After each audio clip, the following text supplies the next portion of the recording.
Hello friends, I am Namit Gupta. Welcome to Sanskrit classes. I hope you all are well और आप सब अपना ध्यान रख रहे हो, लेक्चर्स भी देख रहे हो, पढ़ाई भी कर रहे हो। सो लेक्चर स्टार्ट करते हैं गाइस। आज हम पढ़ने वाले हैं the meaning of trade credit के ट्रेड क्रेडिट का बेसिकली क्या मतलब होता है। इससे प्रीवियस लेक्चर में हमने रिटेन अर्निंग का मतलब पढ़ा, उसके मेरिट्स पढ़े, उसके डीमेरिट्स को डिस्कस किया। लेक्चर नहीं देखा है तो अभी देख लो, जिससे कि आगे आने वाले सारे लेक्चर्स अच्छे से समझ में आए और चैप्टर कंप्लीट हो सके। क्लियर? मैंने हमेशा कहा that as the word suggest its meaning, के शब्द अपना अर्थ खुद बताता है। क्या वर्ड है? Trade credit. यानी कि जब आप ट्रेड कर रहे हो, कैसे?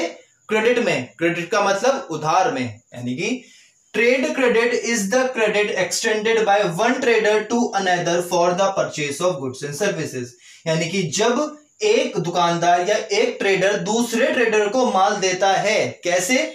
उधार में, क्रेडिट में, उसको गुड्स और सर्विसेज देता है, बेसिकली उसको हम बोलते हैं trade credit. Trade credit facilitate the purchase of supplies without immediate payment. Trade credit में क्या कर रहे हो आप?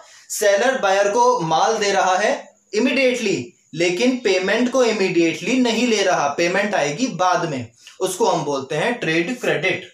ठीक?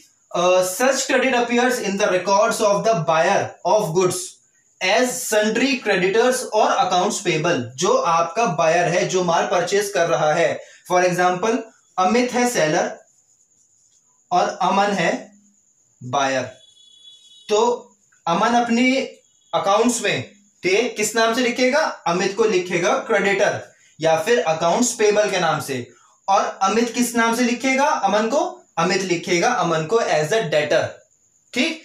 ये कौन हो गया? क्रेडिटर, और ये कौन हो गया? Debtor. Clear?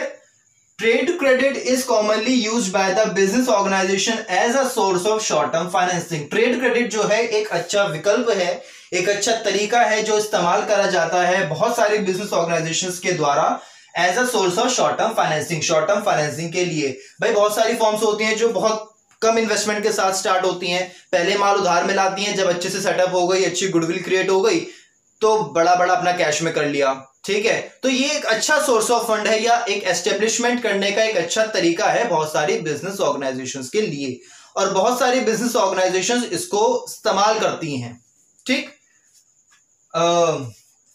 It is granted to those customers who have a reasonable amount of financial standing. उनके लिए बेसिकली जिनका जो स्टार्टअप है वो थोड़ा कम पैसे से है, कम फाइनेंस के साथ है।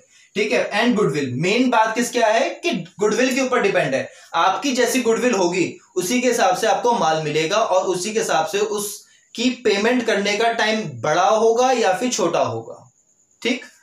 The volume of the period of credit extend depends on various factors. मैंने बताया ना कि जो वॉल्यूम है, जितना माल आप परचेस कर रहे हो वो, और जितने टाइम में पेमेंट करनी है वो, ये दोनों चीज आपकी बहुत सारे फैक्टर्स के ऊपर डिपेंड करती है। The very first is reputation of the purchasing firm, कि भाई अमन की फर्म की क्या रेप्यूटेशन है, क्या गुडविल है। अच्छी रेप्यूटेशन है, अच्छी गुडविल है, मार्केट में अच्छा शेयर ग्रैब कर रखा है, तो भाई आप आराम से दे सकते हो। आपको भी पता है कि भाई सामने वाला बंदा कल को पेमेंट कर देगा, कोई दिक्कत नहीं है। पता है कि सामने वाला बंदा नहीं कर पाएगा, अच्छी रेप्यूटेशन नहीं है, तो आपके लिए भी रिस्क है कि कल को पैसा वापस आएगा या नहीं आएगा। ठीक? तो इनके ऊपर डिपेंड है। या financial position of the seller, उसके ऊपर डिपेंड है। वॉल्यूम ऑफ परचेस, कितना परचेस कर रहे हो, इसके ऊपर भी डिपेंड करता है। Clear? I hope trade credit का मतलब क्लियर है। कोई भी डाउट हो, कोई भी क्वेरी हो, एडिशन कुछ भी पूछना हो, कमेंट सेक्शन में मेंशन करो, नहीं तो आप इंस्टाग्राम पर भी डीएम कर सकते हो। g.निर्मित के नाम से मेरी आईडी है, मैं क्लियर करा दूंगा। So keep watching the videos, keep learning.